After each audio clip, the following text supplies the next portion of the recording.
Global Radio 1. KKKFM. In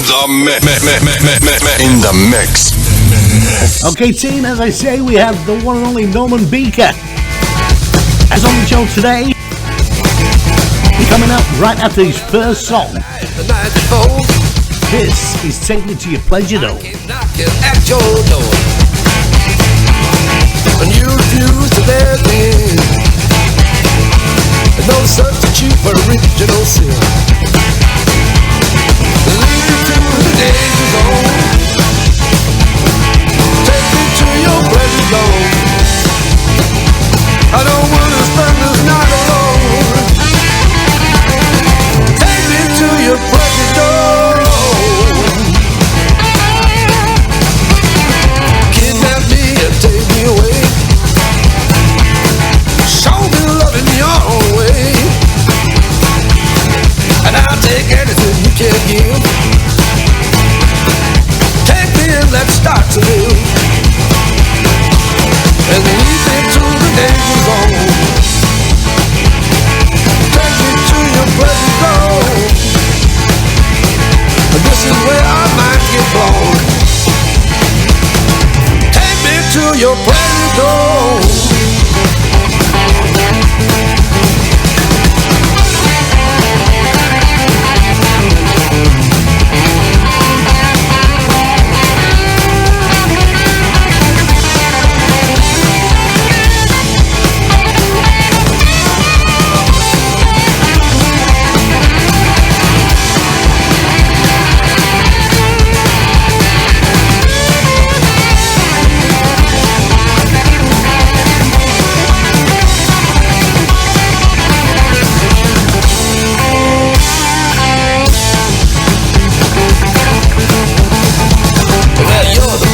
Just yourself, so just relax and misbehave. I'll do what you want me to. Anything is up to you. Just lead me to the danger zone. Take me to your pleasure zone. This is where our minds get blown. To the pleasure zone. Come on, let's ignite this fire and quench this heat of pure desire. Free to do just what we feel, even if it gets surreal. Just lead me to the danger zone. Take me to your pleasure zone. And this is where I might get blown. Take me to your pleasure zone.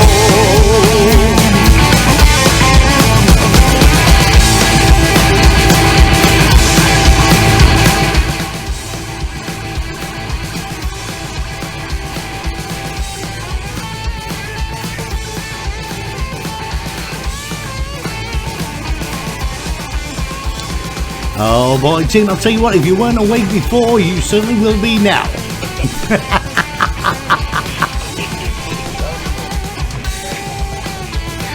The one and only Norman Baker. Did I say Baker?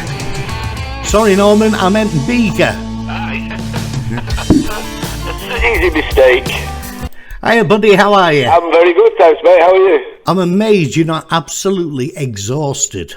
Well, yeah, I mean, we were a bit worried because we had like 60 gigs in 16 countries to get through, so we were a bit worried that it was a bit intense, to be honest. But I actually felt that I had more stamina than normal, and I'm sure that's due to having the layoff, you know, the lockdown thing, because it's the only time really I've ever had a year off. Yeah, well, so I think it actually helps you. I didn't think it would. I was a bit worried that I would be too tired, you know, getting back into it again, but not at all. The opposite was true. Well, the thing is, last time we spoke to you, last time you were on the show, it was during lockdown. Yeah. And it was when you were trying to get the new album released. That's right, yeah. And you were so frustrated then because you couldn't get out doing the gigs. Yeah, and we had to cancel. We cancelled about 80-something concerts Well, we did cancel. We had to cancel them, but then we've rescheduled about 60 that we've done, so it's where it would have been spread over a year, it's been spread over about 5 months, so yeah, it was very intense, but really enjoyable, and the audiences were great. I think there was only one gig that wasn't sold out on the whole tour, I think, and that was a really massive place where it was far too big, sort of thing, but so everything worked out great in the end, and we had a really good time, and we played just about everywhere, basically, that we could. And we only had to really cancel about 5 gigs out of that whole tour, that were where they'd gone red, so we had to isolate if we played there, which we couldn't do. We couldn't have 10 days off in between such shows, so we had to scrap the ones in Montenegro, Bulgaria, and Greece, but we've rescheduled them for next year now, so brilliant on them all, I think. Well, listen, I was going to say, just give us a quick reminder of you've done this tour in, did you say 60 days? No, I think in about 5 months probably. But we started off with just a handful of festivals, so really it's been about 3 months that we've done most of it. Yeah. Right. And what countries did you actually get to? I'll give it in alphabetical. I had to work it out because I couldn't remember. We did Austria, Belgium, Bosnia, Croatia, Denmark, France, Germany, Herzegovina, Holland, Italy, Norway, Poland, Serbia, Slovakia, Slovenia, and Sweden. Wow. Now that's a bit of what you call preparation. I'll tell you what, there's some bus fare there, mate. There was a lot of fuel going around there, I tell you. But, so listen, anyway, we just played Pleasure Dome. Yeah. And while it was playing, we had a quick chat about when you've been doing Pleasure Dome on the tour. Yeah. Well, they really, really love it. Because I always say, listen, this is so fast you can't even ski to it, let alone dance to it. But so then they take on themselves to make sure they do get up and dance, to prove me wrong. Yeah. And on one occasion, we always do a sort of slow passage in it live, and it fools the people into thinking this is it, and then we come back in, bang, again. And the drummer always does the same thing, 1, 2, 3, 4, like part of the song, and counts it in. And the audience go crackers again. And so we kept doing it, And then when we finished one night, someone in the audience shouted out, 1, 2, 3, 4. So we did it again. We started playing the chorus again. And so we put that in the show now. So we always say at the end, right, if anybody wants to do the count, we'll play another bit for you, and just stuff like that. And it makes everybody feel a bit involved, Of course, yeah. Well, I was just going to say, a lot of these things you've been doing while you've been on the tour, you've been posting up bits of video clips on your Facebook page, haven't you? Yeah. So I'm just thinking, if I recommend people, if you keep doing it, it looks like, oh, these guys are having a great time, and they're not really working hard or anything. But also, you don't want to look like you're sort of showing off. But then everybody was saying how much they love watching the stuff and watching where we are, what we're up to, and things. So I enjoy it now, because I'm always a bit wary about that sort of showing off business. You know what I mean? I'm not really into all that. So I did it really, and then I was reflecting on whether it was a good idea, but then loads of people got in touch and said, oh, it's so great to see you in wherever, so now I do it, and I think people quite enjoy the trip with us, in a way. Well, to be honest, I've been following a lot of what you've been doing on the tour just by doing that, and I was just going to say to all of our listeners, both KFM Radio and Global Radio 1 listeners, check out the Norman Beaker Facebook page. Good idea. Because there's some absolutely lots of stuff on there. It's for fun, and if people feel they enjoy it, that's great, Well, yeah, of course. So, what are the plans? What are the plans after Christmas? The plans after Christmas is we're supposed to be recording the new album in the end of January in Zagreb, on the last week in January. So I'm busily writing stuff for that. I mean, it may get put back late. No one knows at the moment. Obviously, again, it's a bit up in the air. But the plan is to do it the last week in January, and then maybe get it out for the springtime, where we will be touring again. We've got the gigs that we have to finish, which are not so many. I mean, I'm glad that we got through it all in a way, and we got through it unscathed. We didn't have a lot of problems with the COVID thing and the Brexit thing. We didn't have too much trouble, so it was good that we got through it. And it leaves. So then we'll be touring pretty much from springtime, summer festivals, and then back to the autumn tours. I would think that's the plan anyway. Right. Well, I was just thinking myself. The logistics behind doing a tour like this. Yeah, for this one, it was particularly bad because, like, the manager agent, Novosha Petrovich, is called. He's also the tour manager, so he does a hell of a lot of work, for us, and does the driving and does all the booking and everything, and so for him, yeah, it must be a nightmare because he's got to fill in carnets for getting gear through this border or that border, or all that kind of thing. Yeah. I could never get my head round, you know what I mean? It's just, I never wanted to do all that stuff. So he takes all that pressure off us, really. All we literally do is get in the car and play the gigs, basically, So it makes it much, much easier, which is one of the reasons that we don't get burnt out so much, Of course, yeah, I can imagine. And he's good that he'll like, if we're in a nice place, he'll say, I'll tell you what, we'll stop for lunch here. I know a place here on the beach. We'll go and have a dinner there. Now that sounds like a plan. Places, which helps a lot. It's always good when they know where to go. Oh, yeah. Well, he travels all the time, so he's way around here. Yeah, right. Well, I'll tell you what, Norm, we're going to play another track. And then perhaps we could talk about the gig you've got coming up this weekend. That'd be good, yeah. Right, here comes Lady of the Moon. Oh, pretty song.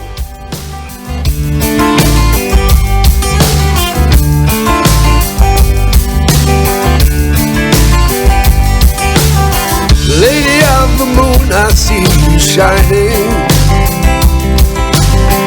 I can see the moon glow in your eyes. Lady of the moon, I'm close behind you, and I long to be beside the moon.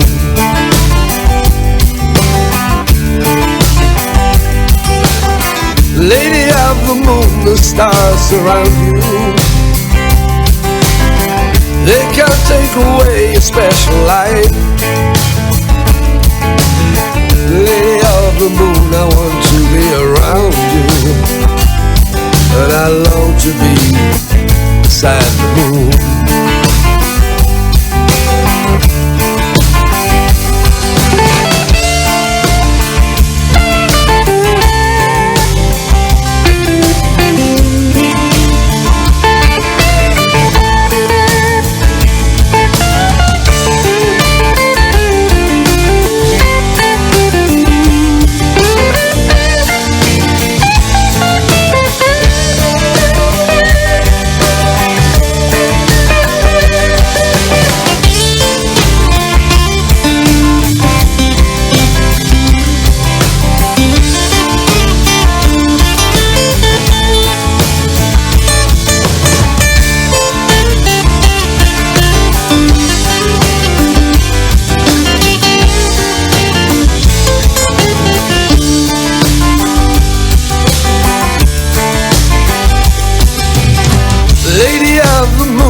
So amazing,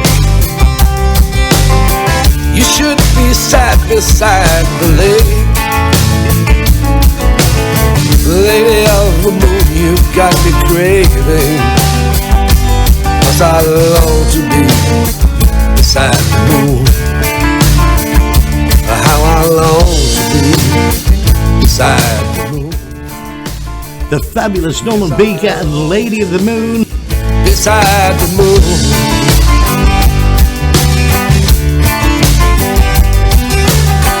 Okie dokie, I just had a question in from Steph over in Pennsylvania. Norman. Yeah. Steph wants to know, are you and the band ever going over to the US of A? We've not got any plans to do it at the moment, and especially because it's even problematic going through Europe. But we've not ruled it out. I've not been for a long while, but You never know. Maybe if the albums and stuff take off a little bit there, maybe we would go and back it up, with a tour of some description if we could get the right venues and everything. But yeah, we don't rule it out at all. Okay, and on that subject, Norman, a lot of our listeners are over in the US of A, and in Canada and other places. Are there links on your Facebook page, say, where they can actually get hold of your albums? Oh yeah. You can get them anywhere. I mean, they're on everything from iTunes onwards to Amazon, everywhere. So they can always get them worldwide. Yeah. So all they need to do is search Norman Beaker Band. Yeah, just that. It's everywhere. Yeah. Brilliant. Well, you go, Steph. Steph says, "Cool, thank you." Bless her. Right. So this weekend, Norman. Yeah, this Sunday. It's our Christmas bash, as you know it well. Oh yeah. On the 19th, I think it is. It starts at 7:00 with your friend of mine, Mike Sweeney, doing the support for us, or the guest, I should say, really. And then we'll be on about 8 p.m. He's on about 7. Doors at 6:00, and we're on at about 8. So there are a few tickets left, but if people want to bat on there. Well, I'll tell you what, Mike has done a brilliant job. During lockdown, he completely refurbished the place, didn't he? He's done a good job, hasn't he? And it's looking great in there these days, I've got to say. Yeah, well, again, you see, in some ways, that was where the lockdown worked, because it gave people a breather, in some ways, to do stuff like that they've put off for years, because they've been too busy. So, I mean, I can't say it was a benefit particularly, but I think it did focus people on what they could be doing in the meantime, Mm-hmm. And he's done a good job. He's a good guy, like Mike. I like him a lot. He's always been very supportive locally. Mike, I've got to say, Mike is, out of all the venue owners that I know around the local area, Mike is so proactive. Yeah, absolutely is. Especially with new and unsigned artists. Yeah. Yeah, he's good. No, he's good, and he's, because he plays himself as well, he understands what people have to go through sometimes. I think, makes him a bit more empathetic, towards musicians. Of course, and again with the Spinning Top, it's quite. I don't know. It's not a huge place. No, it's fairly. I like it for us particularly because on the tours, we usually do either art centres or theatres or something. Not so many. We do some clubs there, but like the Mojo in Copenhagen, which is a fantastic club, but that's not dissimilar to the Spinning Top, but probably twice as big, twice as many you can get in. Yeah.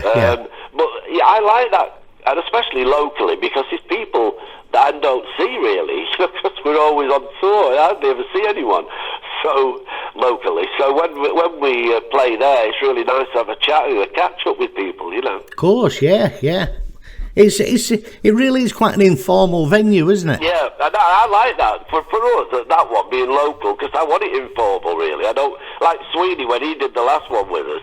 We were just stood together, we were just talking to everybody and having a good crack, about it all. So you have to have that way in that gig. It's nice, it's nice and friendly. Yeah. Well, hey, have a great night on Sunday, mate. I'm really, really glad you're back at home. Yeah, well, I'm just going for my jab next. Oh, yeah. Do you know which one you're having? Yes, I'm having the Pfizer booster one, yeah. Right. Because I should have had it a few months ago, but I was away, obviously, so I couldn't do it. Yeah, well, I had the 2 AstraZeneca ones. Yeah. And then when I went for the booster, they gave me the Pfizer one. Oh, yeah. They reckon now the way forward is to mix them. They do reckon that, but, you hear so much conflicting evidence. I sort of leave it to them, to be honest, Yeah. Oh, I had the Pfizer both times, and I think I'd probably get it again, but I don't know. Right.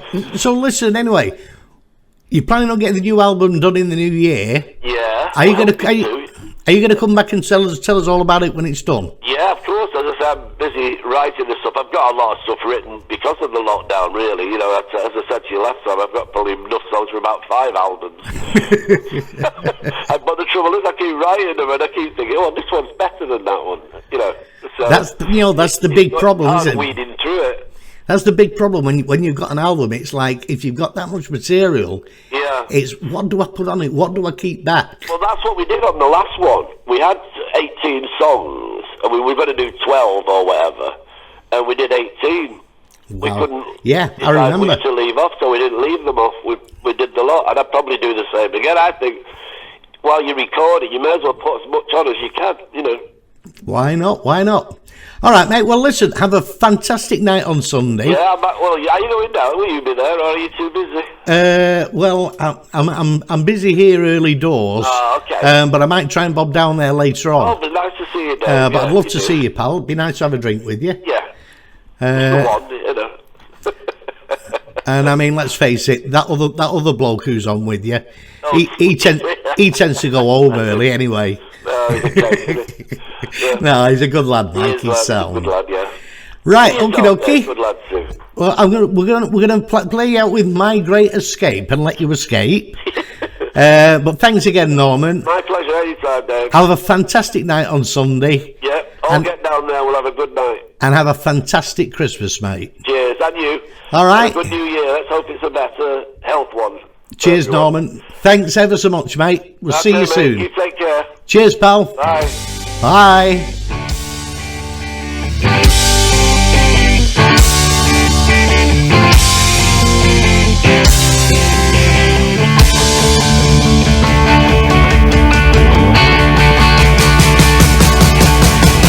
I keep planning my getaway. I keep trying to find a way, even though it's very easy to stay right here. Sometimes you see what's going on. You need some fun, but you're getting on. You get the urge to cut and run to get clear. And I'm planning the great escape. I've got to make the break. I'm trying to see which path to take. I'm planning the great escape. I'm planning my great escape.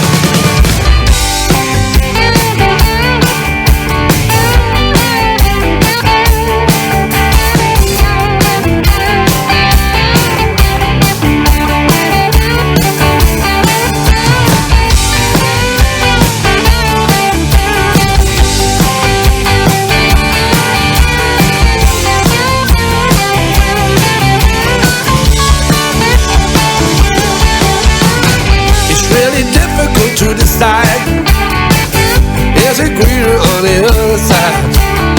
Sometimes you have to swim the tide without fear. It's plain to see I have to choose when there is nothing left to lose. There comes a time when you have to move, and it's here. So I'm planning the great escape. I've got to make a break. I'm trying to see which path to take. Planning the great escape. I'm planning my great escape. I'm planning the great escape. I've got to make a break. I'm trying to see which path to take. I'm planning the great escape. Planning my great escape.